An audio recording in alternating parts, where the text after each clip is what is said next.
Please like and subscribe. Hello, collective. Welcome to Joe's Medicine Tarot. I am Joe.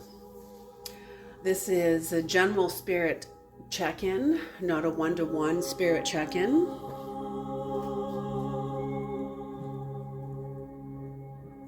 Here you will find shamanic messages and the shamanic reading.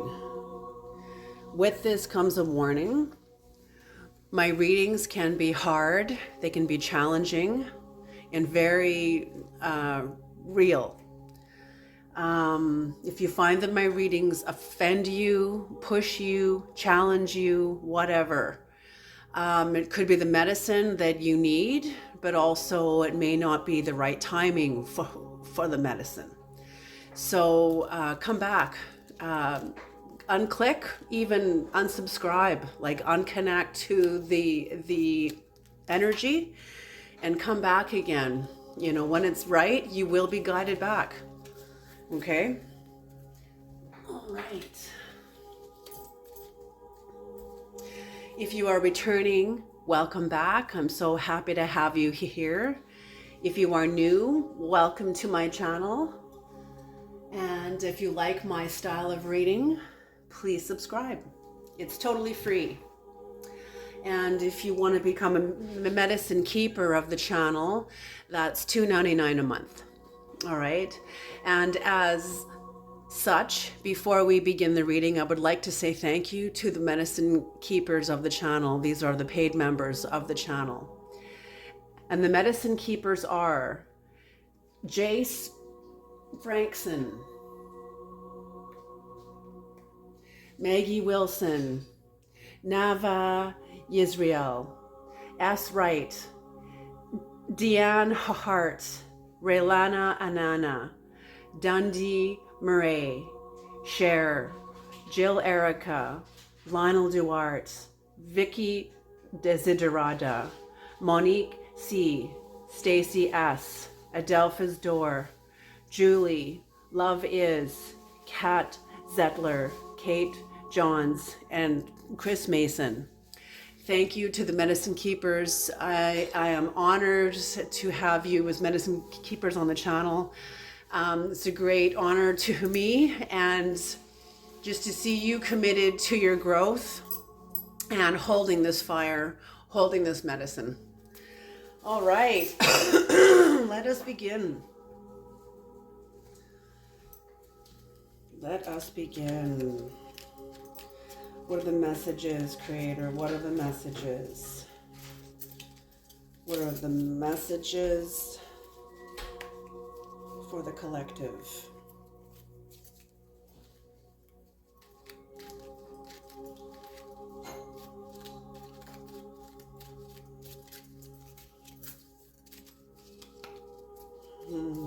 Okay.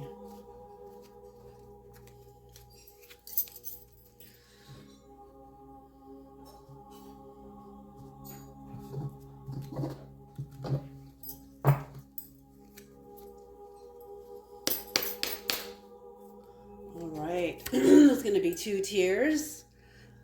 Labyrinth. Oh, what an interesting beginning. Labyrinth. I find that very, very fitting. Labyrinth. So the soul is a labyrinth.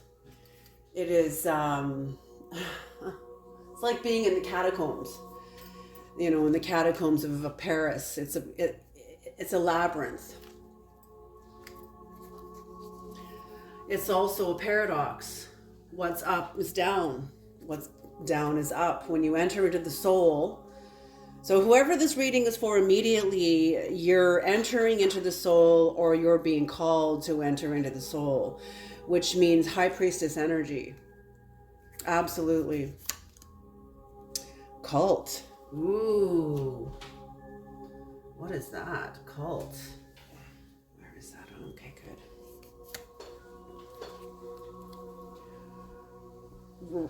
Right. You know, the root word of culture is cult. Cult can be taken in many different ways. Some sort of a group mind, even group mind thinking. It doesn't have to be a cult, but like Carl Jung said, there is nothing lower than the group mind, you know. Okay, and right, so entering into the labyrinth of your soul, confronting the cult within you, the group mind within you. Maybe you already have confronted this, and because of this you're able to identify this in the world. You know, it's such a mirror. The deeper you go into yourself, the deeper you will also enter into the world. That's just how it is. Or you will be called to. There is always a balance. And whatever you're going to be, whatever you've confronted, it was like a rite of passage. It was some sort of a rite, some sort of a ritual. Best friend. Best friend. Maybe you're becoming your own best friend. Because when you get into these heights, oftentimes 90% of the people have already fallen away. When you get into these depths, let's say it that way, it's not even heights. I say heights because of our, you know, when we pray up instead of down, you know, all these things. And that's just, they're just coordinates. But in truth, up is in. Down is out, is like outside of yourself. So when you're entering into the labyrinth of your soul, when you get into these depths, you know, the further you go in, the more expensive life becomes. The more life will expect from you. It no longer is what you expect out of life. It is now also looking like the high priestess. It's no longer just one side of the equation. Now the other side of the equation must be made room for. And that's what the high priestess does, holding the tension between two opposites. The first one is, what do you expect out of life? And the opposite of that is, what is life expecting out of you? Why have you come here? What is your contract? What is your contract with your life? And we'll have many contracts. We don't just have one. They'll be layered, many different contracts. Contracts with our children, contracts with our parents, contracts with our coworkers, contracts with our spouses, our neighbors. With the grocery clerk down the street, a contract can be the time it takes to genuinely smile at somebody on the street. You know, changing their day if they're having a really shitty day, and all of a sudden you give them like a genuine smile. And that shifts their whole energy. Maybe this has happened to you. Maybe you've had a really shitty day and somebody looked at you on the store, wherever, and smiled at you genuinely, and how that shifted your energy. Rebirth. So the best friend, and so yeah, you will have lost at these depths, you will have lost like 80 to 90% of the people around you, because life will demand that. The deeper into your connection with your own essence is going to cost you a lot of your illusions. And a lot of our relationships are based on those illusions, are built upon them. And as we become clearer about who we are, we let go of illusions. And sometimes, along with those illusions, follow the people that were attached to them, that were involved in them. Only the rarest of the rare will make it through. People that are on the same wavelength as you. So unless you have lost, 99% of all your friends, but you have like one or two that are like soul companions, they would lie down in traffic for you. They would cross over deserts of broken glass for you. And you for them. And you for them. People that would go the distance for each other. Maybe this is a spouse. It's also your best friend. Could be also a parent. that's also a best friend. Parents can become best friends too when that power dynamic shifts when the child grows up. Even when the child is growing up, you can still be friend and parent. But that takes a mind of a different elevation and depth. So with the rebirth here, going through some sort of a change, maybe you are becoming your own best friend. It could be that too. And going through a rebirth. I'm feeling it's this more than anything. It is your own best friend, you becoming your own best friend more than anything else. And then whatever fits into the, like, whatever resonates with this, and the people around you that are still around you, that are committed to you because they're committed to themselves, because they're committed to their own self-love, self-respect. And that's what you were emanating from your own life, through your actions, not just through your words, but through your actions, through how you live your life. Willpower. Beautiful. A rebirth of willpower. Becoming your own best friend with a rebirth of willpower. And ending with transformation. Holy smoke, what is this reading? This is very powerful. Okay, let's do the second row. Resistance right under labyrinth. That is perfect. You know, when you enter into, okay, let's make this real. This is going to get really real. The fear of the Lord is the beginning of knowledge. Okay, this does not mean what the religious and fundamentalists think it means. It's not about being fear of God. You're going to get struck down and smote and struck. Like, no. This is about fear of yourself. Fear of knowing who you truly are. Underneath all the conditioning. But somehow the conditioning is insulating the purest part of you. It's there by contract. All the conditioning, all the layers of you is there by contract.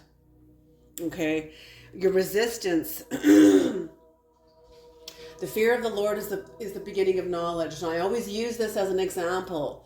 Take a person that has a drinking problem and they don't believe they have a drinking problem. Even if they kind of know it, they push it away. They don't really speak it. God forbid, don't say it out loud.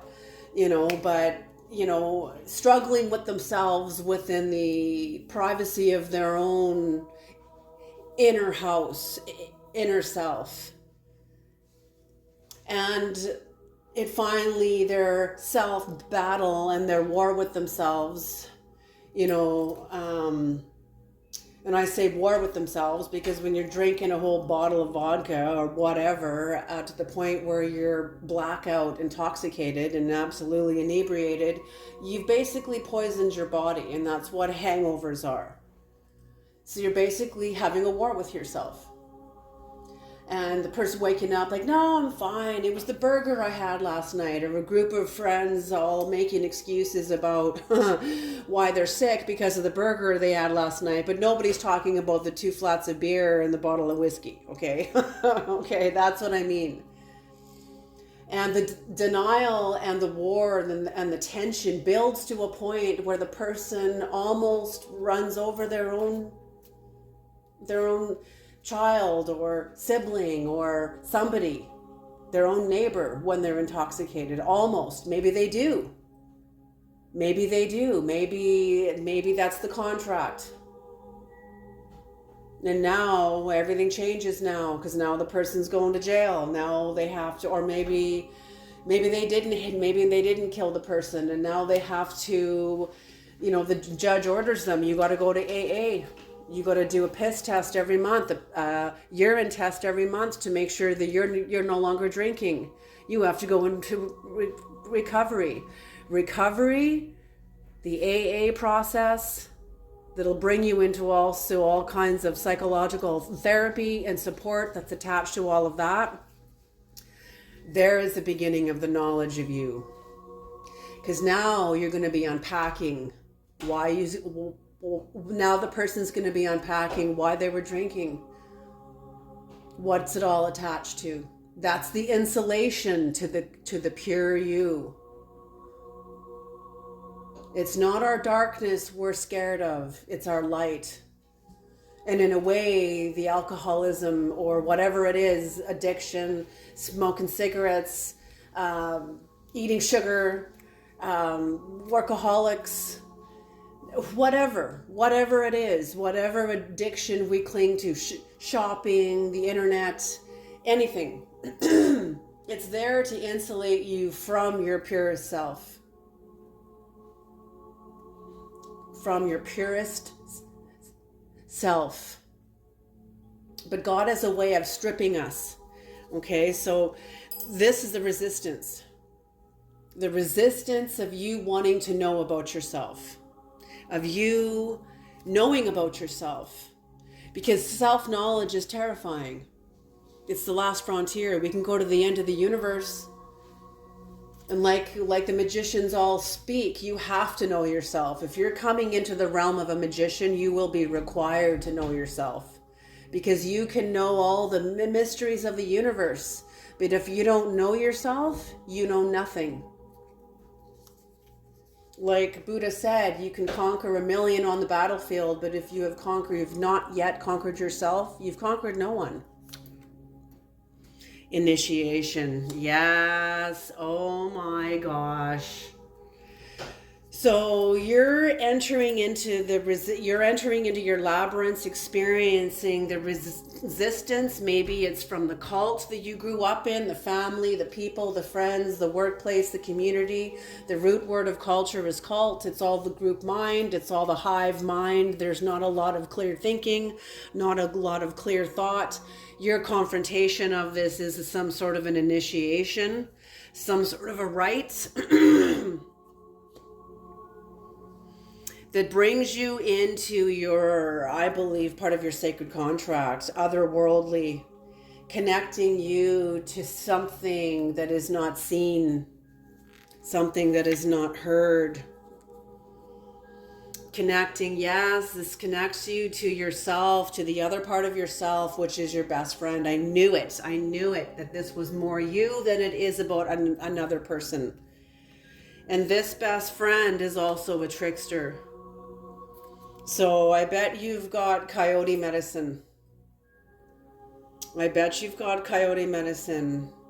Or maybe the coyote as a totem that shows up in your life when you're making the biggest mistake of your life, and you'll see a coyote there, and it'll just be to remind you that this is not going to last. This is you learning a lesson. So learn it well. I'm not even kidding. And so trickster that helps you be reborn. The trickster shows up in our life because it brings us through lessons that break us open to ourselves, allowing a rebirth, because we can't go back on that old world that's been broken open. It lays in pieces now. It doesn't exist anymore, but what does exist is the you that emerged out of it, and that is a rebirth. And that brings you into banishing.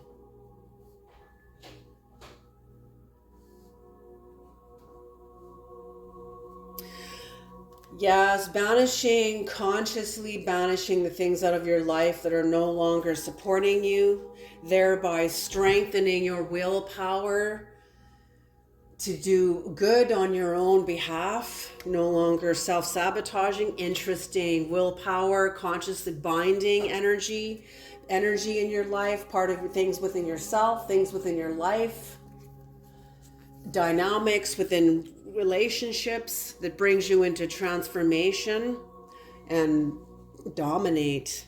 What is this? Maybe having the wheel of your life. Maybe for the first time in your life, you have it feels like you have absolute, oh my gosh, I know on the bottom of the deck is omniscience. These are big keywords, okay? I chose these keywords for a reason. Okay, the creator has asked me to use these keywords for a reason. Because we're going into big energy and we need to expand into this. We need to stop seeing ourselves as the small, yes, we are small beings, but like the high priestess, you have to hold the tension of both opposites. So if you're an insignificant fool, on the other side of that, you are a significant and important shaman. Because within every shaman is a touch of madness. Can you hear what I'm saying? So absolutely. Okay, let's do some clarification.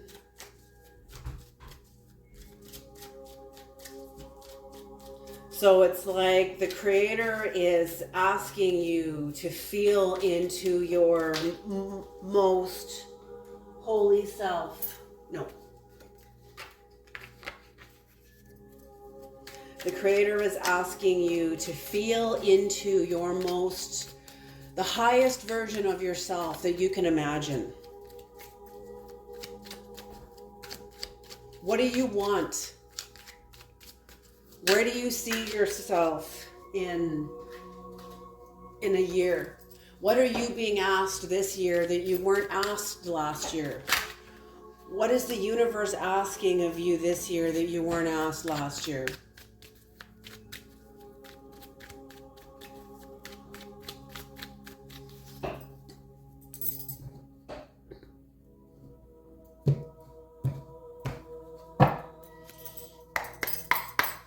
Okay, here we go. The moon, labyrinth, the moon in reverse.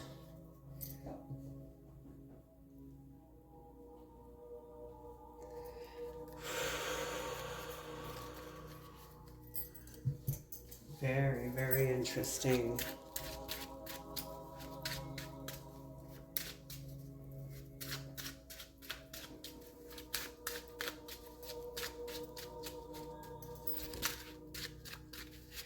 So whoever I'm speaking to, you've already done a lot. Oh, I just got a major wave of vertigo. You've already done a lot of this work. You've already done a lot of this work because the moon in reverse is often like trifling errors, like minor deceptions. Not the major ones anymore, like I described in the alcoholic. Like that's major, that's huge. That's the initiation into yourself is through hitting a kind of bottom. And every person that goes through a rebirth knows exactly what I'm talking about.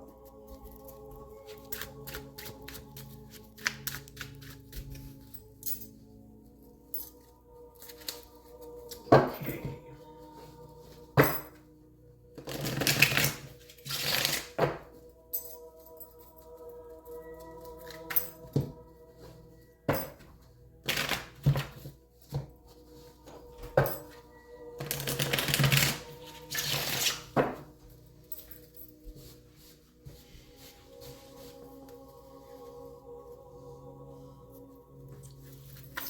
All right, one more.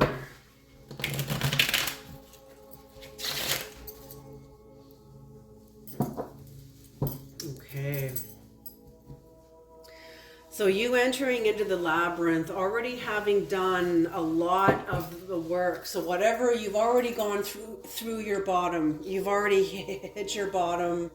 You've pushed up from a new foundation, a new understanding of yourself. And it brought you into new understanding of yourself. Yeah, whoever I'm speaking to, this is not your first rodeo, like by any means.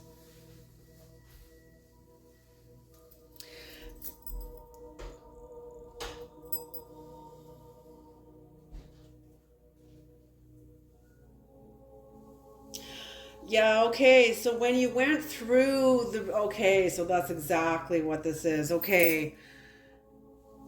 Your resistance to entering into your labyrinth, that was kind of part of your bottom. It was part of the bottom, part of hitting bottom, where a way that you had been manifesting on the world could not be anymore. You had to change your life. You had to change maybe you were a person that was built on self-destruction. Maybe you were a person that was built your life on everyone else's ideas and goals and visions of who you thought you were supposed to be.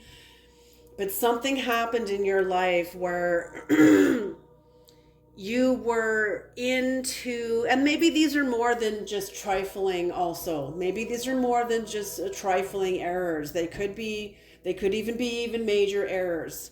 But I'm feeling like where you are now, where you were then, these could have been huge errors, but where you are now and your understanding of yourself now, today, you've done a lot of this work. You've already come through a lot of this, the major tumult, inner turmoil, the anguish, the deepest anguish when you have to go in through yourself to become free.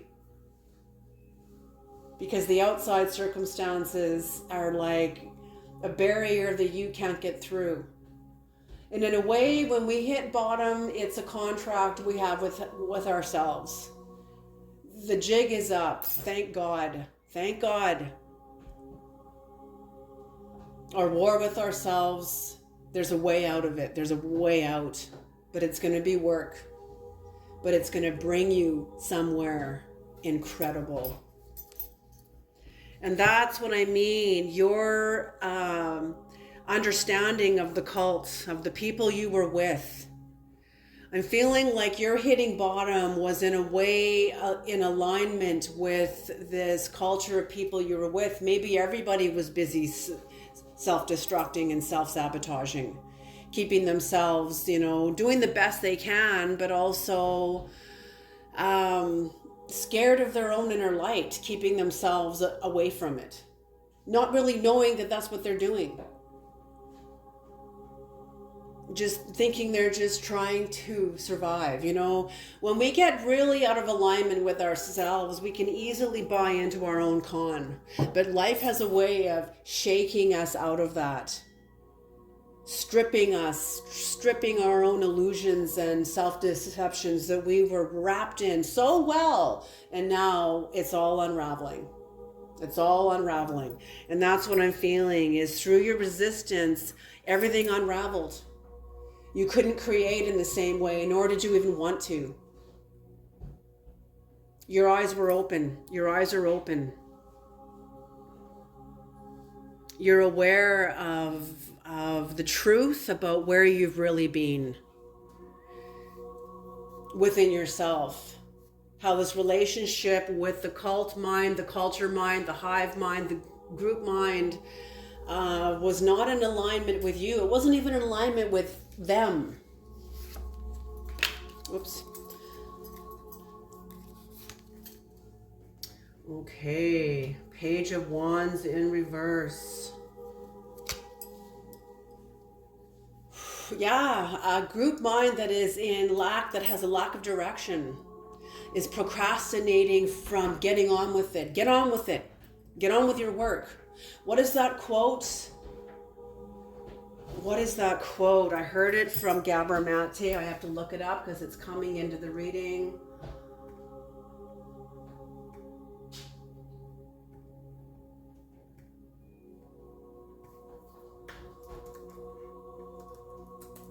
You are not free from... How did that go?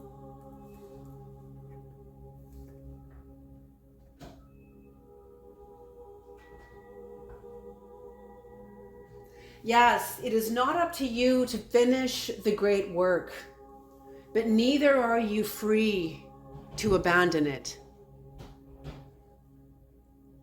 So it's not up to you to finish the great work of humanity, but neither are you free to abandon it.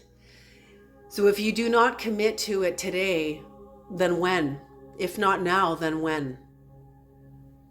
So either way, we're doing the work. And with the people, they were not listening to this.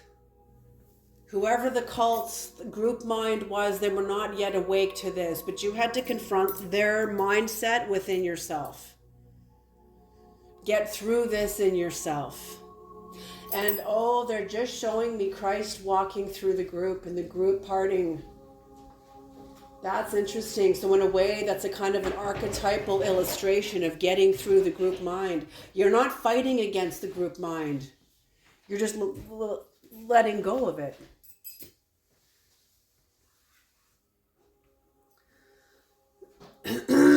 You're just letting go of it. It no longer has power over you. And that in itself is a kind of an initiation. Getting through your own lack of direction. Maybe your life was careening down the road with no real direction, sort of out of control even. No, it's pretty common. It's very common until people wake up and they realize, what the hell have I been doing? I know I was there. Initiation, the Fool, beautiful. What a beautiful confirmation. So this was kind of a new beginning of you confronting something within yourself, which was the group mind, and you had to get through yourself, get through the group mind in yourself. No longer empowering it, but going through your own. And that's what often, when we hit bottom, that's often what the individuation process is. It's to get out of, to get through the circumstances that we've created, no matter what they are, because of what we've done, so that the process doesn't take us down, which means we have to go within and empower our psyche from self-destruction, from shame, from embarrassment, from guilt, from whatever. Okay, you have to build yourself up. So your initiation, confronting the group mind within you, is some sort of an initiation and a new beginning into your own thought. Okay, there's another quote coming in from the Buddha, and it goes like this.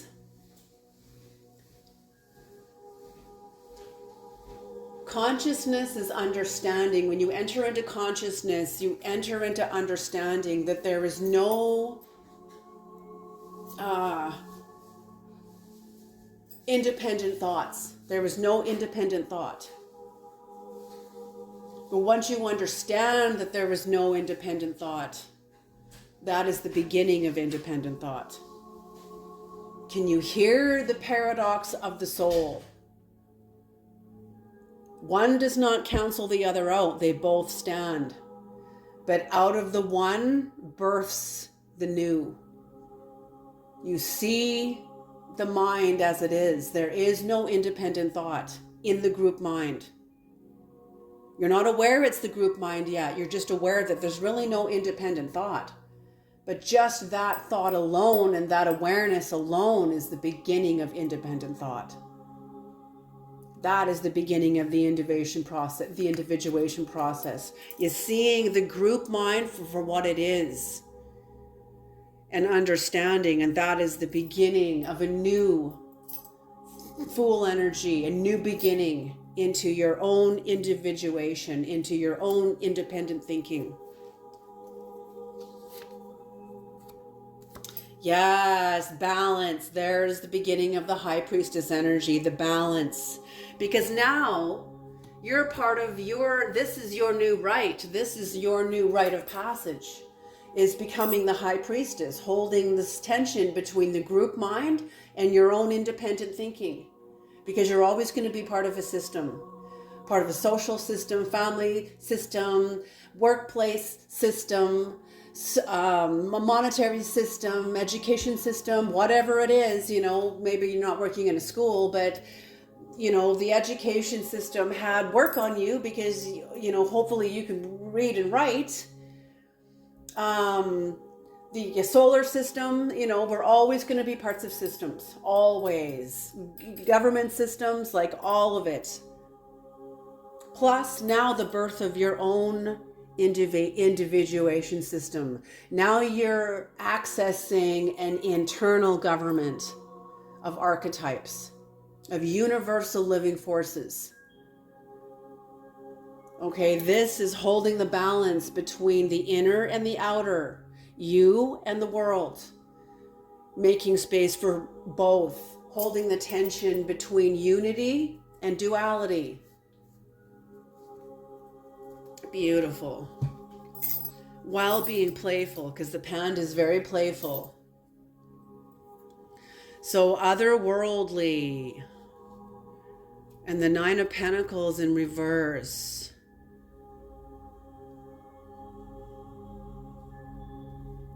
There are many people around you, I'm feeling, that don't, and this is in your physical life. There's people around you, I feel, that don't believe in this. They don't believe in connection to the hidden realms. They think it's all woo-woo. Maybe they don't believe that you can access the other worlds. They don't want to believe that you can access the other worlds. You know, you can't, don't forget, when you confronted the hive mind within you, it affected the hive mind outside of you also. So you passing through the group, just like Christ did in the New Testament, when he walks right through the middle of the group. They meant to stone him, but he walked right through the middle of the group, and nobody did anything because he wasn't fighting against anybody. He was like, whatever, be what you need to be, but I'm not listening to you anymore. I'm doing my thing. And I'm not even trying to change any of you. I'm just moving through this. You know, live and let live. Well, when you walk through the middle of the group in the same kind of way, even if this was just symbolically, people are now watching you from the group, from the cult mind. I don't feel they are supportive. I don't feel there are people around you that are not supportive, that are deceptive.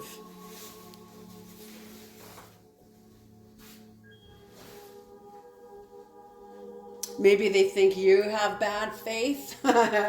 Yes, okay, otherworldly. Okay, I'm feeling like people are thinking that you're have like like you're talking to the devil or some ridiculous thing like that. No, when you get into these depths, you get into also antinomian thinking, antinomian understanding. And that far surpasses fundamentalism. Fundamentalists cannot access antinomianism unless they hit their own bottom. There has to be some sort of a breakthrough for them to finally let go of a social system. Religion will always be on the ground. It points to the higher dimension, but it's always going to belong to like a group. It's always going to be part of the group mind. Okay. So somebody, yeah, I feel like they're thinking you're tapped into some lower nature or something like that.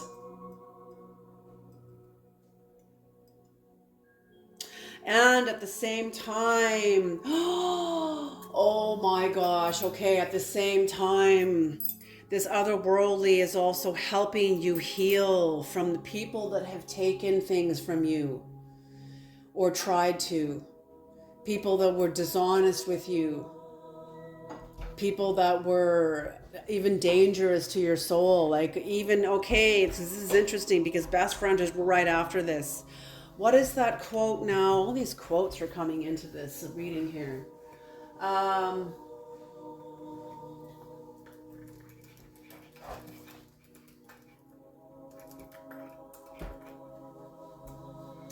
does that go?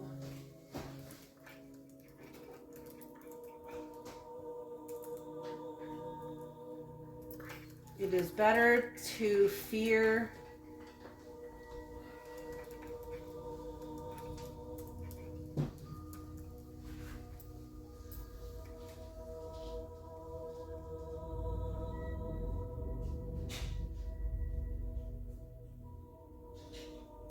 It is better to fear a wild animal than a fool in their folly. I think the Buddha says it this way: it's better to fear the wild beasts than an insincere friend. Because the wild beast can hurt your body, but an insincere friend could hurt your soul, could hurt your mind.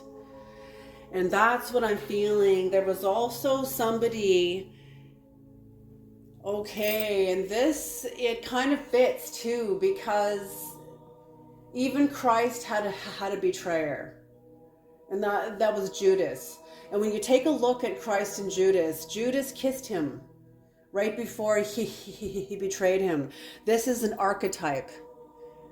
And an archetype means this is a living force. This is a universal living force that is also a pattern.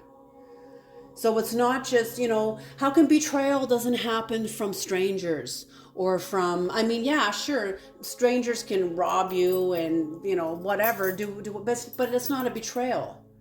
That was just something, that was just a bad happening, a bad thing that happened, an unfortunate circumstance. But when it's a betrayal, that's a different animal. A betrayal comes from somebody you trust. Otherwise, there's no betrayal. You don't trust a stranger. So a stranger robbing you or stealing your car or doing something like that, that's not a betrayal. That's just an unfortunate circumstance. But when it's somebody you trust, that's a betrayal, because it violated a fundamental experience, which is trust. Trust is fundamental. So whatever happened here, this was a contract. This was a contract. The truth, I always say this because the truth is what is. It's what is.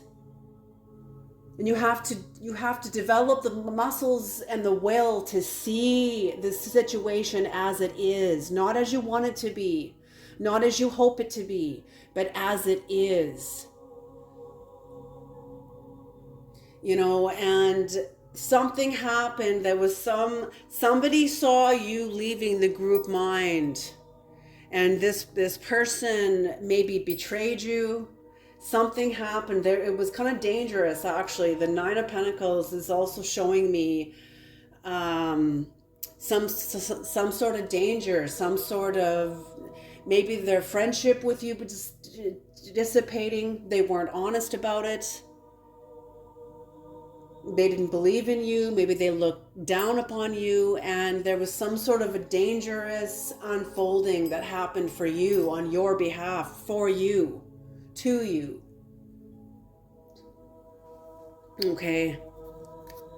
So this otherworldly is helping you heal, maybe prepares you, was preparing you. Oh my God.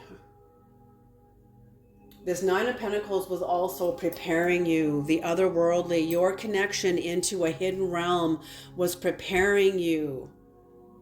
But you didn't know this yet.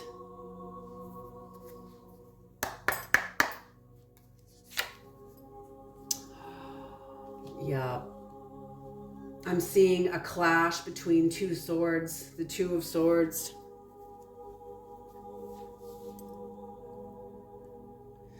So there was no right choice. Whatever happened between you and a best friend, there was no right choice. Indecision, some sort of a stalemate, maybe your best friend. Something happened where there was I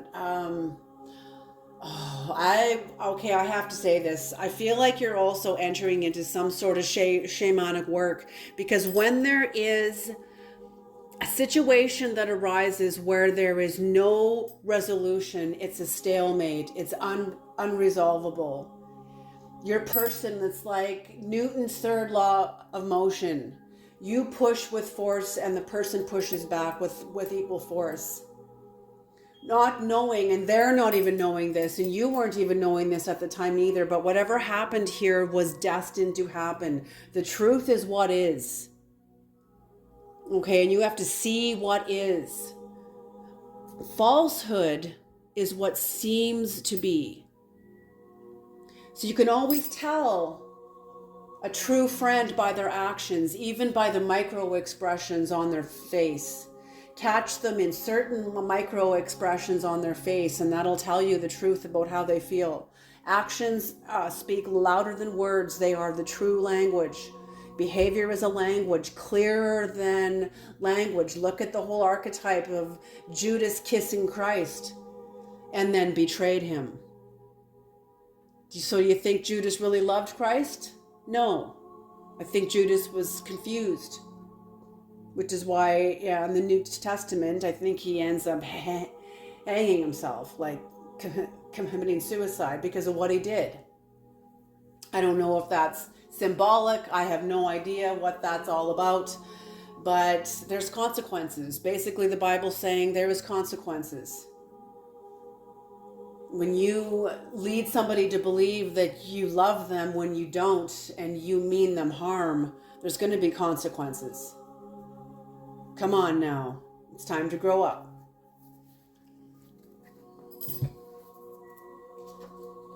So it's interesting too, this best friend, an indecision, a very difficult choice.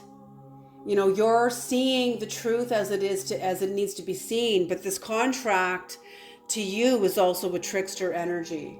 So there was trickster energy attached to a best friend's behavior towards you, and it was for your growth. I feel like the coyote's energy was how do I say this? Was the mantle over your friendship with someone. That they meant you harm, but it was just the trickster energy. You weren't really harmed. Come on, you're okay. You're still walking around. You're still, you'll be fine. You will be fine. The trickster energy makes this very clear.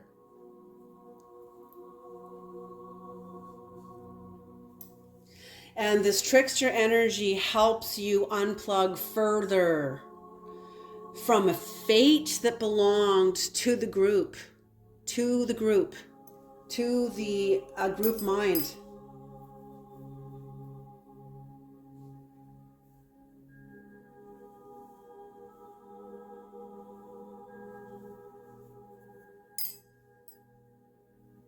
Yes, and this also, how do I say this, Creator? Sharpened your mind. This trickster experience with somebody who you thought was the best friend. So what came up earlier in the reading about somebody watching you leaving a group mind, and then some kind of bullshit happened. Maybe somebody was trying to stop you. Maybe they were jealous of you. Who knows? I don't know what their story is. All I know is that the cards are telling us is that there was a decision a best friend made, and it was very destructive to you. It was a difficult choice. Maybe your commitment to this friend was a difficult choice because you knew there was not clean energy. It didn't feel clean, and you couldn't. There were little micro expressions that showed you, but sometimes that's not clear enough either. We need more. We need to know. We need to make sure. We need to know. And then the actions happened, and whatever this trickster energy was that unfolded, that was released into your life, sharpened your mind. You'll never be fooled by friendship in the same way ever again. And you'll never, feeling like you won't see this person in the same way ever again either. When people have a chance to show up and to speak up and they choose not to, behavior is a language.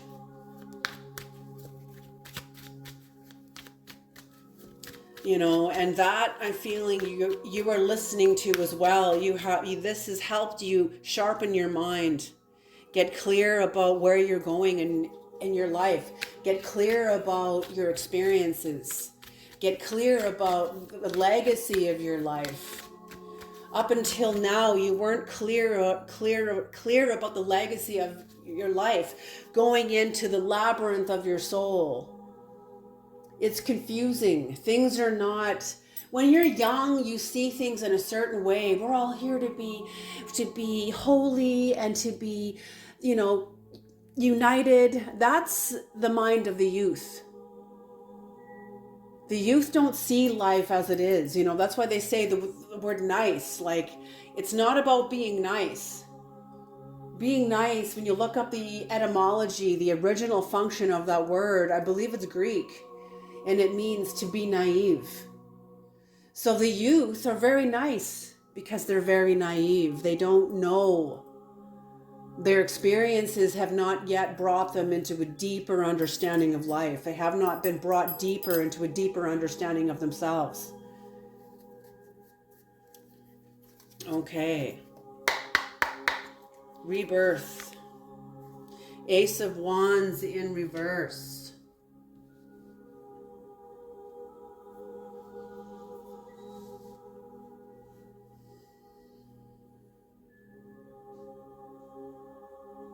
So your rebirth, I think like somebody didn't expect you to get over something or to get out of something or to get through something as well as you did.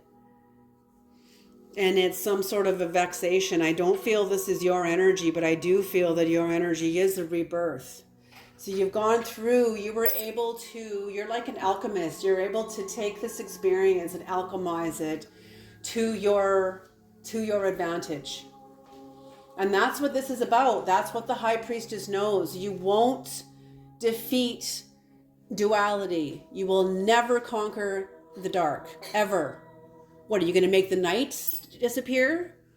Are you going to make everybody on the earth's experiences of woe disappear? Like, how are you going to do that? That's impossible. You will never defeat the dark. But what you can do is transform your relationship to it. That's entering into antinomian perspectives. When good and evil are no longer at war over your soul, they are now at work in support of your growth. Can you hear that? All right. So rebirth. So somebody was vexed over your rebirth because you overcame something that I don't think even they would overcome. I think somebody unleashed something into your life that would have destroyed them. But they didn't know how strong you are. I think they underestimated you. Okay, absolutely. And your rebirth was some sort of a vexation for you too, because it showed up, the fireflies showing up, lighting up the darkness, showing you in your life what's out of alignment, what has to go. It was obviously this former best friend. What has to go is you being your own best friend and honoring what has to go and what has to be let go of. This now bringing you into the banishment of the energies that you're no longer welcome in your life. You are banishing energies that did not support you, that kept you in conflict, always in conflict. Whether these are even people within your own family, maybe these are people that felt like family. These are also the behaviors and archetypes in your own inner government within yourself. It's how we govern ourselves, is the archetypes we employ. That's why they're saying you need to see what archetypes you're employing by the language you're speaking. Words are, when we look at the etymology of language, the etymology is the original function of language. And a lot of people don't even know it. They use words that they don't. And I used to be the same way and still am in some ways. I'm still learning too. So this banishment is you're banishing energies that kept you out of alignment with your own inner home and inner self, strengthening your willpower. Your willpower to love you and the strengthening of your willpower, because when you see the truth about where you're standing, and a lot of people in your life don't even support you, aren't even in alignment with what is authentically you, aren't even necessarily in alignment what is good for you. Like, for example, I'm going to say it. A parent that destroys their child's capacity to be independent because that parent doesn't want that child to grow up and leave them. So they make sure they keep their children dependent on them, to the point where the child grows up losing their own neuroplasticity to change their life. Okay, this is what I'm talking about. So you're being aware of even the people in your life that you can no longer entertain, stay in connection with, stay in contact with. Like, you're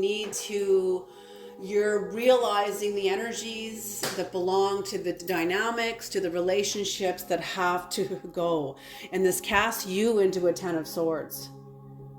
It kind of puts you into vitriol. What is vitriol? This is very big work. This is huge work. Let me say, vitriol is no laughing matter.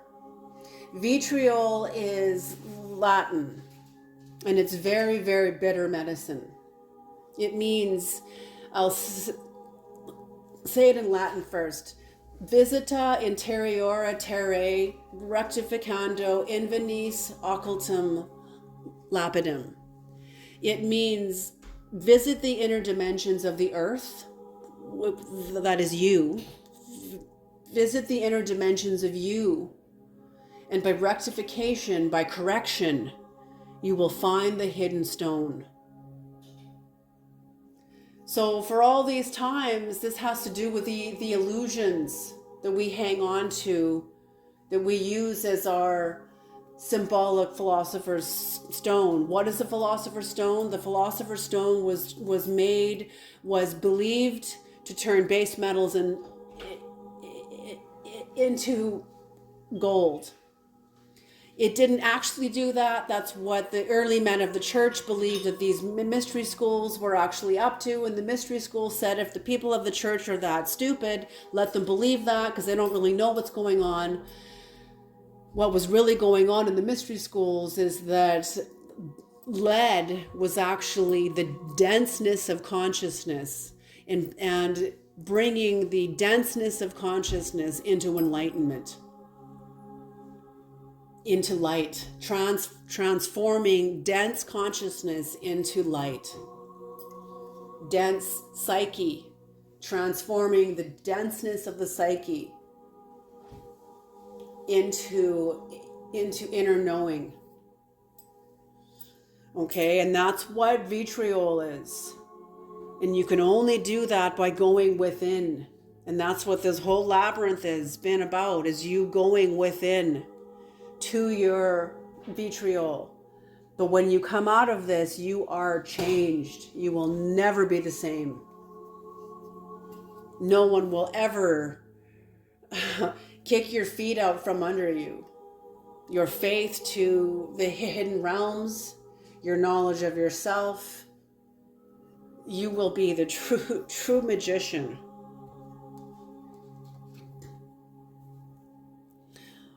Binding.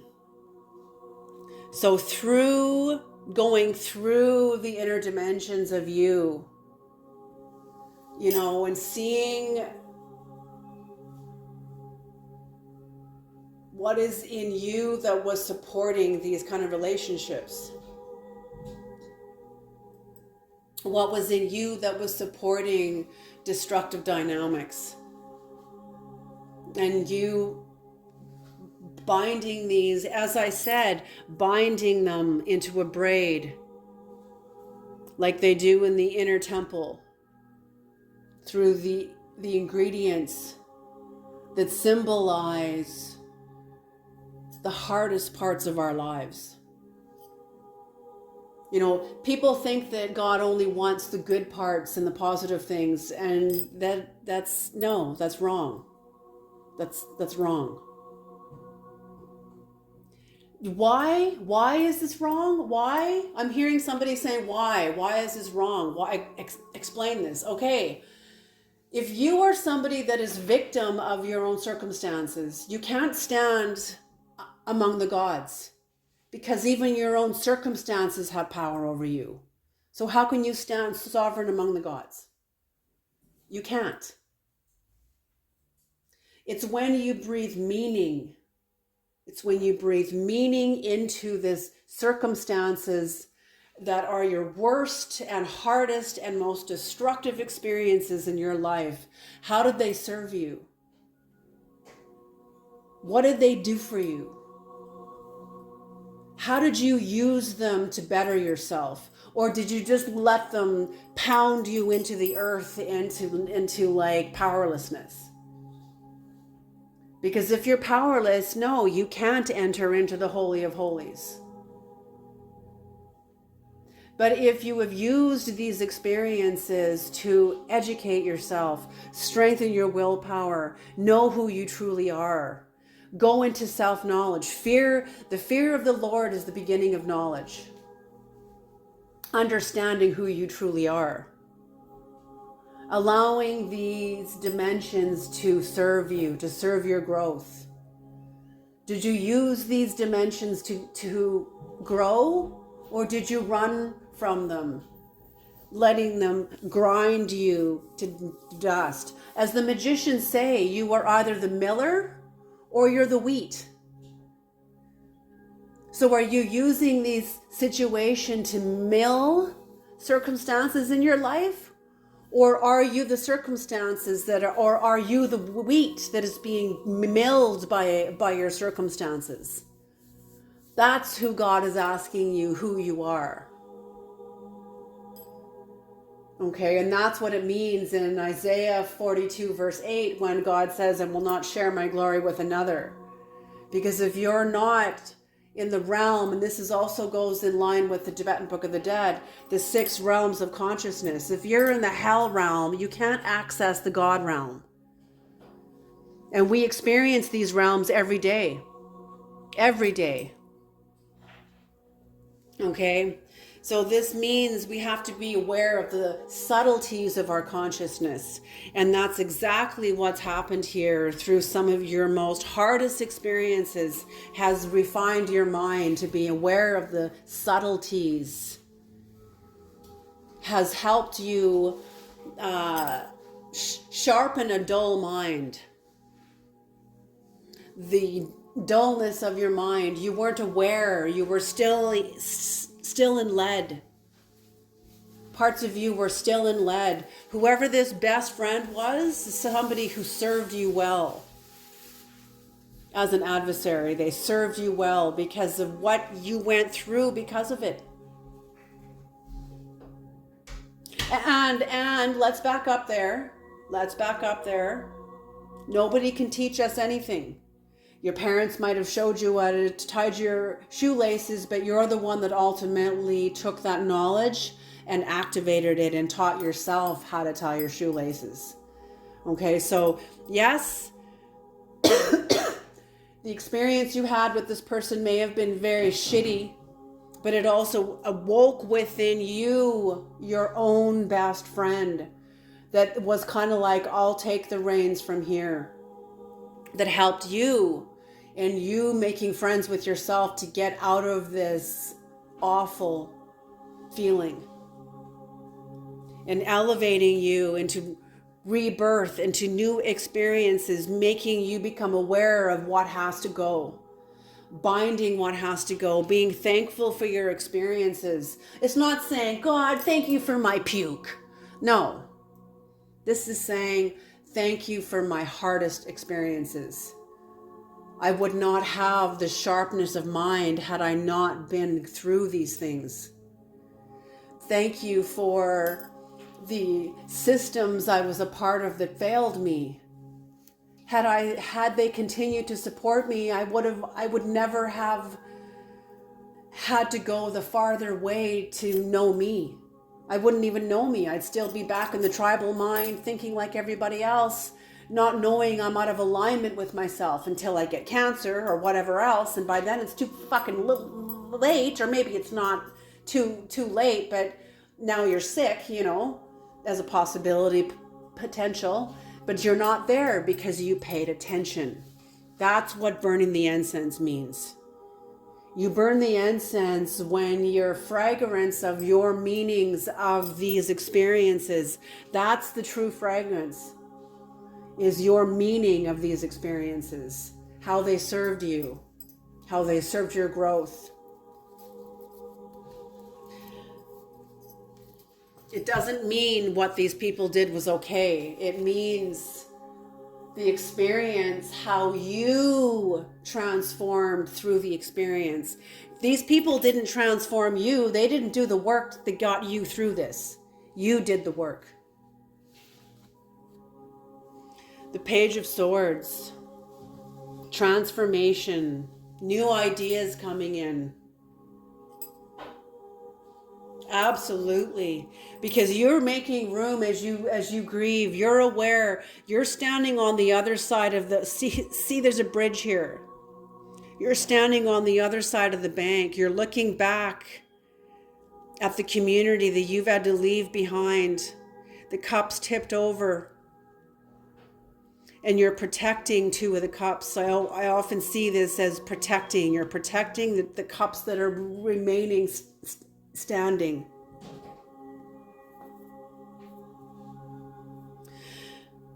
These cups now are getting full now of ideas. These are still full. They're still full, but you have room now. You've poured cups out. Now you have room for new life, new ideas, new insights, new intuitions coming in. The creativity, the restlessness of new ideas. And this is what is needed to trust them. Trust yourself.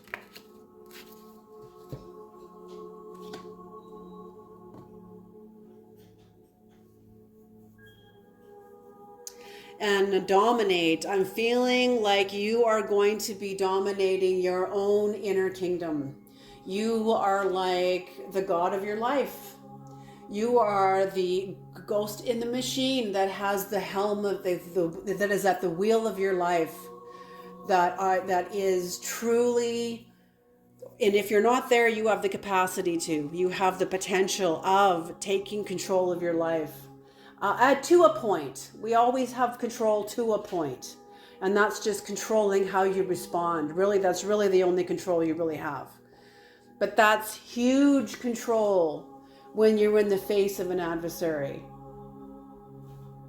Knowing that they don't have control over you. You have control of how you respond. So I'm feeling that's it. There's going to be possibly this person may be coming back in your life, maybe somebody else, but there's going to be possibly some sort of an exchange. And you're going to have control over how you react. And I'm feeling it's going to send somebody into a tower, going back to their old ways. Somebody knowing that they can't go up against you. You've come too far. You've done too much work on yourself to be overtaken, to be manipulated, to be dominated. You will not be dominated. And you're not trying to dominate them either. You don't care. It's like, stand on your own. Here's a cookie. Go play a little one, if that's what you need to do. Okay. What is the demonic card? So we have contracts with angels and with demons. They're both there to serve our growth. If we are wise enough to know how to do that, to allow them to serve our growth, then that means we have to observe ourselves without judgment before we make changes.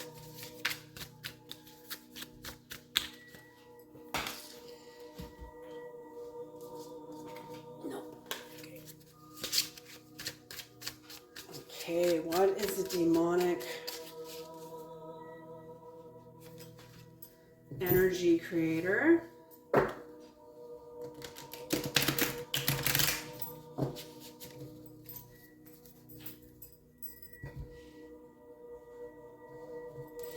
And these cards, I don't take these cards in reverse either. Or the angelic. Okay.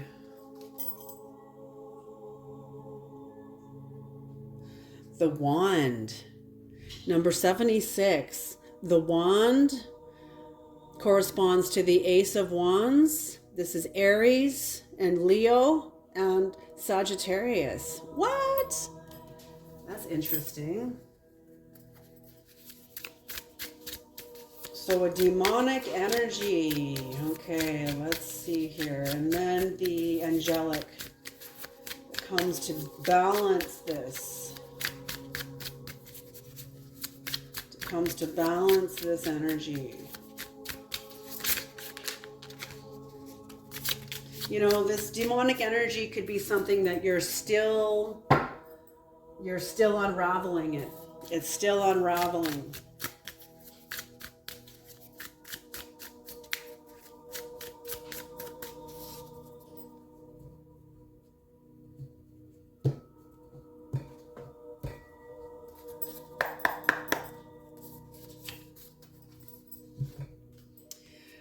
Earathel, the Page of Wands, the preventing God, propagation of light, confounds the wicked and slanders, saves from enemies.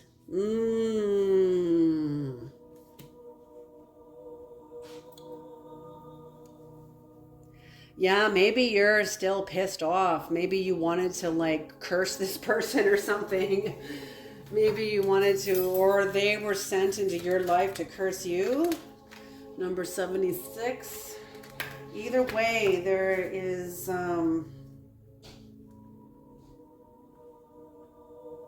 creative source and instinct. Aries, Leo, and Sag. There's no planets with this. So creative source and instinct, the Ace of Wands. So something that had come into your life to interrupt your relationship to your creative source by throwing you out, throwing you off, which would also which would damage your trust to your instinct. If your relationship to your source is interrupted and cut off, so is your trust in your instinct. How do you trust your instinct when you're not tapped into any kind of truth? How do you know?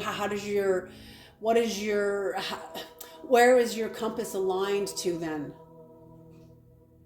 Because it won't be true north. It'll be aligned to your mother, to your father, to your boss, to your job, to your religious, to your whatever, but it won't be true north. Okay, and this is the energy that comes in to balance this. It's like the high priestess energy, and you're holding both energies, severity with wrath. Maybe you want to fuck up somebody else's creative source and their instinct. This could be yours also too, but you're not allowing it because you are. It's not that you're not allowing it, you're acknowledging the desire, acknowledging how you feel and your anger about it.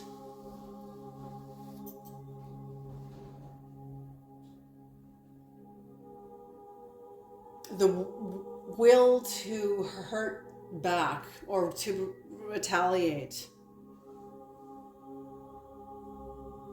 So I feel like whoever you are very connected to magic. Your word is your wand. So whoever I'm speaking to, you understand the power of language, the significance of language. especially the spoken word. I'm feeling, yes, thoughts, what was I going to say there? Behavior as a language, yes, behavior as a language, but I feel like whoever I'm speaking to understands the significance of language, of words, the spoken words, and the etymology of it. All right, you guys, I'm going to leave this reading here. Thank you so very, very much. I love how omniscience is on the bottom of the deck for all of this, because wherever you have been, this has taken you down into the depths and also back up to the top. So this has expanded you. Whatever's happened has expanded your knowledge of yourself and of the world, of your capacity to heal, of your capacity to constrict, all of it, the hell realm within you and the God realm that the Tibetan Book of the Dead speaks of, that's in all of us. And that's what I mean. Whatever happened here was so anguishing, put you into such a dark place that it forced you to reach up into your most universal self. And that's how you hold the balance. You did this work. All right, you guys, I'm going to leave this here. Thank you so much for tuning into this reading, and I'll see you guys in the next reading. All righty.